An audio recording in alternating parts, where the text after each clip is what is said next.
আসসালামু আলাইকুম ওরহমতুল্লাহি ওবরকাতুহ। প্রিয় দর্শকবিন্দু, আপনারা সকলেই আল্লাহর রহমতে ভালো আছেন। অ্যারাবিক ল্যাঙ্গুয়েজ অর্থাৎ আরবি ভাষা শেখার জন্য সুন্দর একটি ভিডিও, যেই ভিডিও দেখলে আপনারা কিন্তু খুব সহজভাবে আপনারা আরবি ভাষা বুঝতে এবং বলতে পারবেন। আরবি ভাষা প্রত্যেক দিন এই নিত্য নতুন ভিডিওগুলি পাওয়ার জন্য আপনারা আমার পেজটিকে একটি ফলো করে রাখবেন এবং যদি ভিডিওগুলি আপনাদের কাছে ভালো লেগে থাকে তাহলে একটি কমেন্ট এবং লাইক করবেন। চলুন কথা না বাড়িয়ে আমরা মূল জায়গার মধ্যে চলে যাই। আমাদের আরবি ভাষা শুরু করার জন্য সর্বপ্রথমে এই কয়েকটি বিষয় একটি আমাদেরকে খেয়াল রাখতে হবে।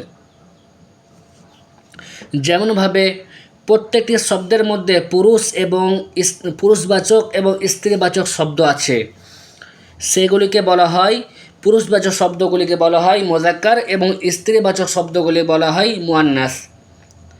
পুরুষবাচক শব্দ হলো বাংলা এবং মুযাক্কার হলো আরবি, স্ত্রীবাচক শব্দ হলো বাংলা, মুয়ান্নাস হলো আরবি। তাহলে স্ত্রীবাচক শব্দগুলিকে বলা হয় মুয়ান্নাস, পুরুষবাচক শব্দগুলি বলা হয় মুযাক্কার। এবার 3 নম্বর আছে ইসমুল ইশারা। ইসমুল ইশারা বলা হয় যে শব্দের দ্বারা কোনো ব্যক্তি বা বস্তুর দিকে ইশারা করা হয় তাকে বলা হয় ইসমুল ইশারা।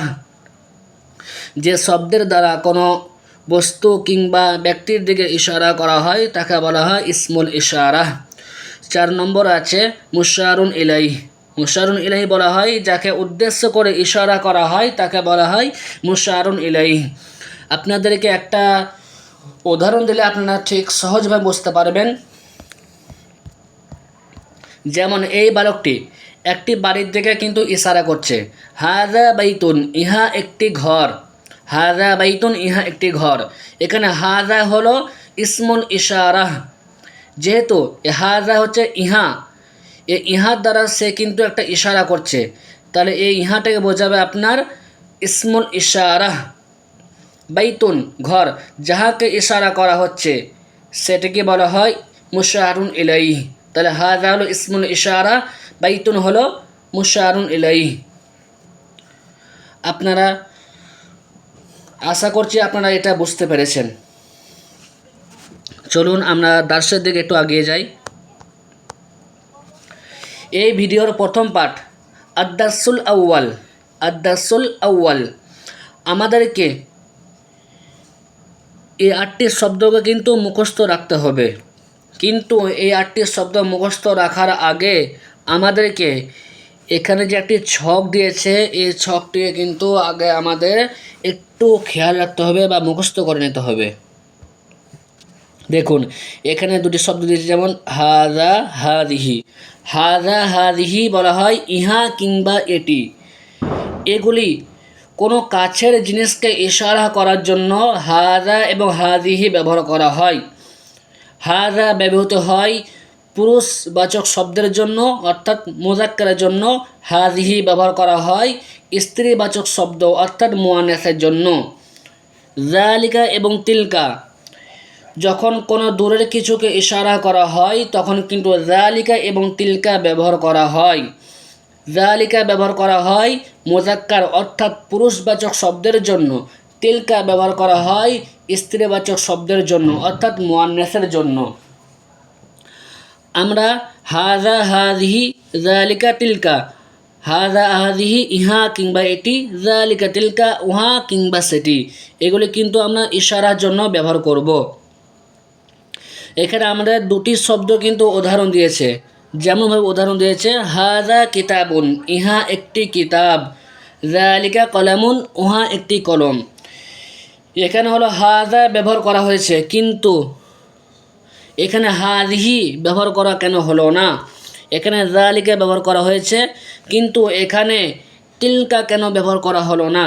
হাযা ব্যবহৃত হয় পুরুষের জন্য, পুরুষবাচক শব্দের জন্য ব্যবহার করা হয় হাযা। তাহলে হাযিহি এটি ব্যবহৃত করা হয় মুয়ান্নাস অর্থাৎ স্ত্রীবাচক শব্দের জন্য। তাহলে কিতাবুন এটি পুরুষবাচক শব্দ নাকি স্ত্রীবাচক শব্দ তা আমরা বুঝবো কিভাবে? কলামুন, কলম শব্দটি স্ত্রীবাচক শব্দ নাকি পুরুষবাচক শব্দ তা আমরা বুঝবো কীভাবে? আমাদেরকে বোঝার জন্য একটি উদাহরণ দিলে আপনারা খুব সহজভাবে কিন্তু বুঝতে পারবেন।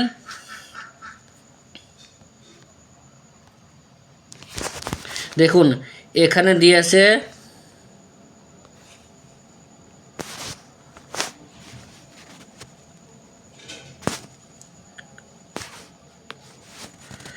হাযিহি মাদ্রাসাতুন, তিলকা সাব্বুরাতুন, হাযিহি হুজরাতুন। এখানে হাযিহি ব্যবহার করা হয়েছে, এখানে হাযা কিংবা যালিকা কেন ব্যবহার করা হলো না? এখানে হাযিহি ব্যবহার করা হয়েছে এই জন্যই। মাদ্রাসাতুন এটি হলো মুয়ান্নাস, মুয়ান্নাস চিনার শব্দ হলো এখানে আপনার যে গোল তাটি আছে, এই গোল তা দেখে কিন্তু আমরা বুঝতে পারি এটি মুয়ান্নাস, স্ত্রীবাচক শব্দ। তাহলে শব্দের শেষে যখন গোল তাগুলি থাকবে তখন কিন্তু আমরা বুঝতে পারবো এটি মুয়ান্নাস, এটি স্ত্রীবাচক শব্দ। তাহলে স্ত্রীবাচক শব্দের জন্য আমাকে কাছে কোনো কিছু ইশারা করতে গেলে আমাকে হাযিহি ব্যবহার করতে হবে, এবং দূরে কিছু ব্যবহার করতে গেলে আমাকে তিলকা ব্যবহার করতে হবে। যেমন এখানে দিয়েছে হাযিহি মাদ্রাসাতুন,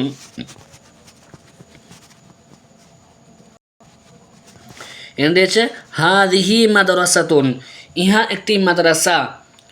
এই মাদ্রাসা যখন দূরের জন্য ব্যবহার করব তখন আমাদেরকে বলতে হবে তিলকা মাদ্রাসাতুন, উহা একটি মাদ্রাসা। এখানে কিন্তু আমরা হাযা এবং যালিকা ব্যবহার করতে পারবো না, কারণ এখানে শব্দের শেষে কিন্তু গোল তা আছে, তাই জন্য এটি মুয়ান্নাস। এখানে হাযিহি এবং তিলকা ব্যবহার করতে হবে।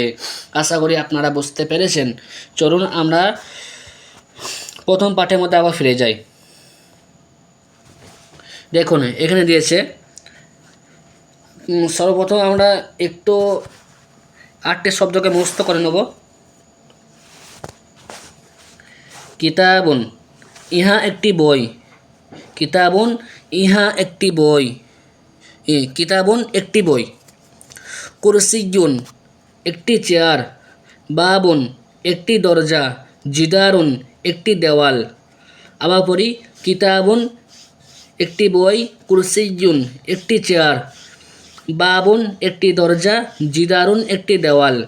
কলামুন একটি কলম, কলামুন একটি কলম। বাইতুন একটি ঘর, মিসবাহুন একটি বাতি, সারিরুন একটি খাট। কলামুন একটি কলম, বাইতুন একটি ঘর, মিসবাহুন একটি বাতি, সারিরুন একটি খাট। আবার 8টি শব্দকে একবার পড়ে নিই। কিতাবুন একটি বই, কুরসিয়ুন একটি চেয়ার, বাবুন একটি দরজা, জিদারুন একটি দেওয়াল। কলামুন একটি কলম, বাইতুন একটি ঘর, মিসবাহুন একটি বাতি, সারিরুন একটি খাট। এই 8টি শব্দকে আমাদের মুখস্থ করে নিতে হবে। তারপর আমরা হাযা, হাযিহি, যালিকা, তিলকা ব্যবহার করে আমরা কাছে এবং দূরের জিনিসগুলোকে একটু ইশারার মাধ্যমে বুঝতে পারবো। যেমনভাবে আমাদেরকে এখানে উদাহরণ দিয়েছে হাযা কিতাবুন, ইহা একটি কিতাব। কিতাবুন এর শেষে কিন্তু কিতাবাতুন, এখানে কিন্তু গোলতা নেই, ওই জন্যে কিতাব হচ্ছে আপনার মুযাক্কার অর্থাৎ পুরুষবাচক শব্দ।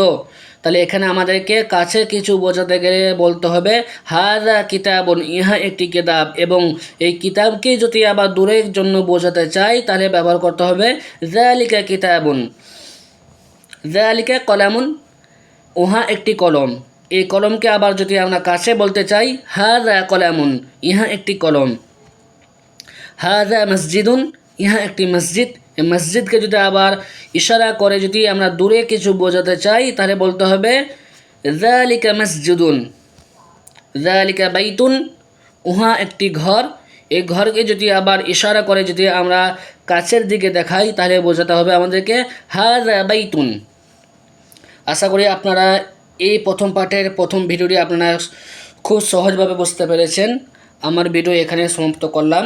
আসসালামু আলাইকুম ওয়া রাহমাতুল্লাহি ওয়া বারাকাতুহু।